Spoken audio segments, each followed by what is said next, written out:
Oh, if you just put a negative in front of the two parentheses, then everything in there has to be negative, even the x squared, okay? No, that's a good guess though, okay? So because this trick only works when there's a negative in front of a negative in my binomial, I can rewrite that positive to have a negative in there though. What makes a positive? Two negatives, right? Two negatives? Does that make sense? So what I'm going to do is I'm going to rewrite this so that it's still a difference.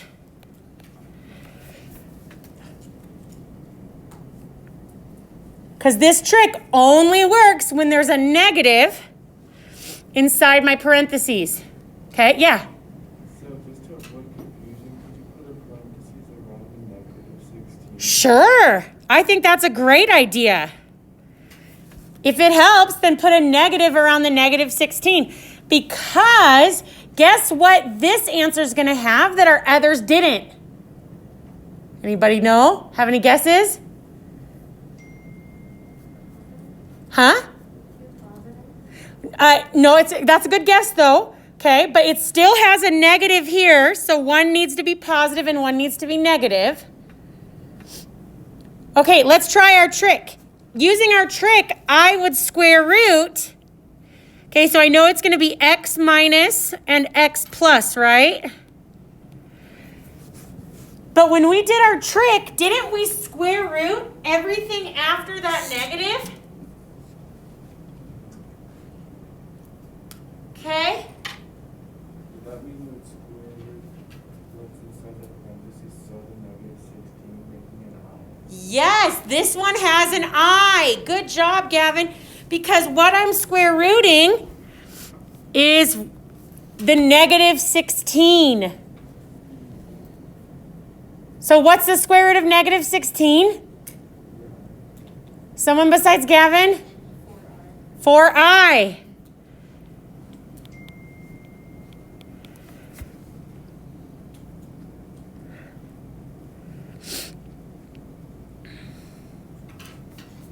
So if there is addition between your terms, what kind of factors will you have?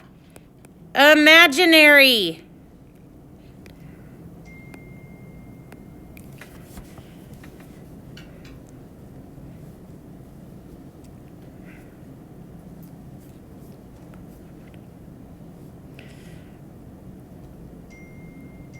Few more and then we're done, guys. Okay. On A, we want the trick to work. It has to be a negative. So x squared minus negative 25.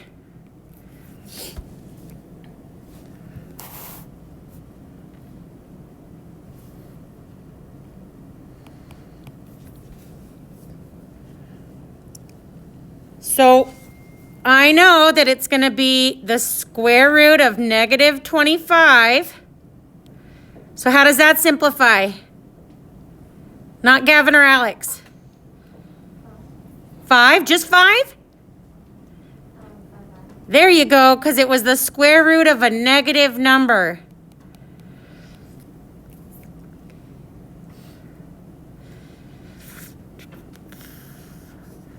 Okay, let's do another one. 16x squared minus negative 49. Is there a negative with the 16 when I rewrite it? No, so the 16 when I square root, it's not going to have an I, right? But the 49 will. So 4x minus 7i and 4x plus 7i. Oh, that looks bad.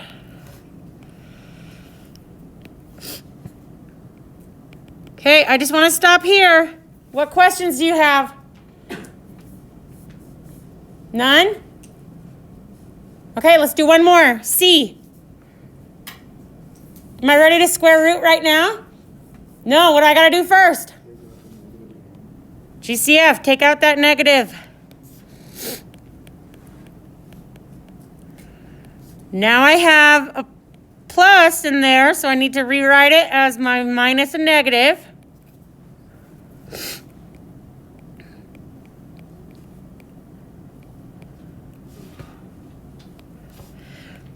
I know I'm zooming through this, but I can tell you guys are about done listening to me.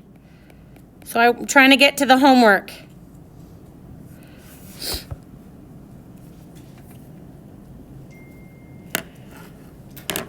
Okay, I want to ask you guys a few questions as a class. What do I do first every time? GCF.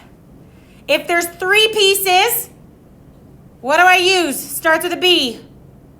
If there's 3 pieces when I'm factoring. So not today's lesson. Starts with a B. What do I use? There's 3 terms when I factor. Huh?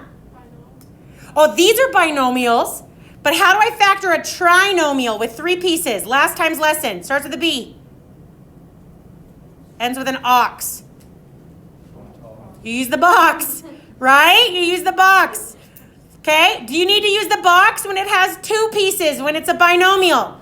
No, you do the trick. Okay? What kind of factors are there going to be when the binomial has a plus sign in the middle? What kind of factors are they going to be when the binomial has a plus sign in the middle? Imaginary. Okay? And then last question. The binomial trick only works if what's in the middle of the binomial? Negative. A negative. Good job, you guys.